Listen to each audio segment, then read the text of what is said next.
very good morning to you from the Arts Desk. From Wednesday the 16th to Sunday the 20th of January, Durban's Catalina Theatre will host 20 theatre productions which form part of the Musho Theatre Festival. Hosted by the Performing Arts Network of South Africa, otherwise known as SABC, the festival celebrates one- and two-handers from around the country, the continent and other parts of the world. 2013 Musho Festival is our 8th annual festival. So we're really excited that for 8 years we've managed to keep something going and keep it sustainable. We've got some pieces from South Africa, we've got pieces from overseas, we've got a piece that's coming from London, a beautiful piece called Sometimes I Laugh Like My Sister, about the journalist Kate Payton, who was killed in Somalia while on duty a couple of years ago. And it's a piece written by her sister. We've got two pieces from Zimbabwe, both of which look at the Zimbabwean crisis, what's happened in Zimbabwe, how it can potentially affect us as South Africans. Those are really interesting pieces that we've got from out of the country. This year's Johannesburg International Mozart Festival kicks off with a pre-festival concert next week Saturday, which takes the form of a Viennese New Year's concert. The theme for the festival is Sevo Balar, meaning if you would dance. The opening event, which is a sort of pre-festival concert, is happening on the 19th of January, the 19th and 20th of January, and that's a Viennese New Year's concert, of course, which involves dancing because the Strauss family did waltzes and polkas, and many of those appear in this concert. It's based on the concert which happens in Vienna on New Year's Day, and we are trying to recreate the magic of that concert right here in Joburg at the Linda Auditorium. For some South Africans, Andre's show has become an annual institution, a yearly must-see fix of fun.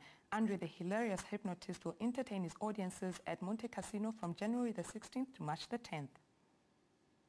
We've kind of revamped the show, so what people can expect this year is completely different to what they've expected in the past. I still get people up on stage and we then entertain the audience by me hypnotizing them, getting them to do weird things like acting like chickens and those things, but we've got a whole heap of new routines.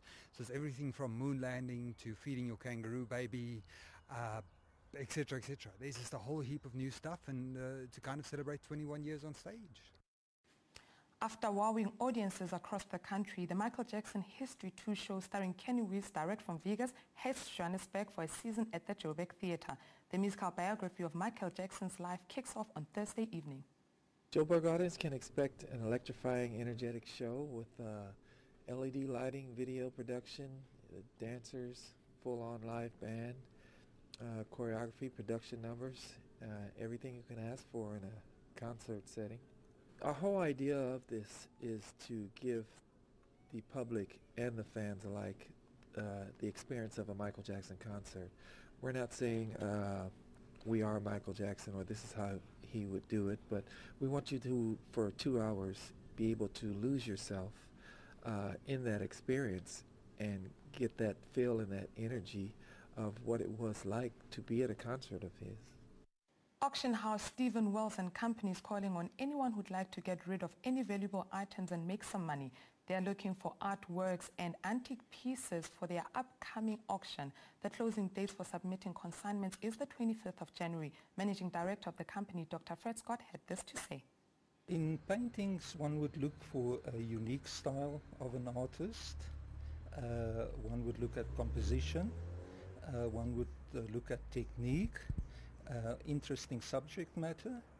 All of those things contribute to the value of the paintings, but I think foremost is probably innovation in a painting, and that usually points to the artist having solved problems associated with making paintings. On the collectible side, we're certainly looking for design and craftsmanship. 100 Shades of Grey is an exhibition showcasing black and white pieces from the Nelson Mandela Metropolitan Art Museum's permanent collection. Works on display include pieces by sculptor Christine Marie and other artists' photos and prints which explore the use of monotones. The exhibition will be on until the end of this month. And what we're exploring is monotones, the way in which artists have used monochromatic prints, photographs. We even have a monochromatic sculpture and ceramics. And we're playing on the title, using 100 Shades of Grey, very punning with a popular book that everyone's reading at the moment. The theme brings a lot of different media together. By just looking at monotones, we can explore printmaking, photography, painting, sculpture, ceramics within one exhibition. And it's really nice to see the different comparisons between the different artworks. Salon 91 in Cape Town is holding their exhibition I'd Rather Be Swimming until the 26th of January. The exhibition will show off works by young fresh talents as well as well-known faces of the gallery. The artist and the gallery will contribute a portion of the money made from the sales to their I Am Water Conservation Trust. The exhibition is aimed to raise awareness on the importance of preserving our oceans. Of the many fresh and established artists on display is Marika Prinsloo-Rowe, best known for her beautiful swimmer sculptures which were installed at the Sea Point Promenade. In addition to the exhibition, Salon 91 and I Am Water will be hosting a beach cleanup on Saturday the 20th of January at 10 a.m. Bantu Ntugza Hanabe is taking local music and that of the African continent to greater heights. The local hip-hop artist, together with members of TRGS, are brand ambassadors for the AfriBiz charts, an online music platform established to expose African music, art and fashion to the global community. It encompasses, or it actually connects all the African music together on one website. It's basically something that is overdue for African music. African music has never had such a platform. African music, for people that are outside of, the continent, it has not been this easy for them to access everything on one website. And that's all the news the Art Bulletin has for you this morning, and we're back again next weekend. In the meantime, do keep in touch with us. Send us your ideas and your suggestions to morninglive@sabc.co.za. Our Facebook page is The Art Bulletin, and in brackets, Morning Live. That Twitter handle is @The Art Bulletin. Until next weekend, it's a goodbye from us.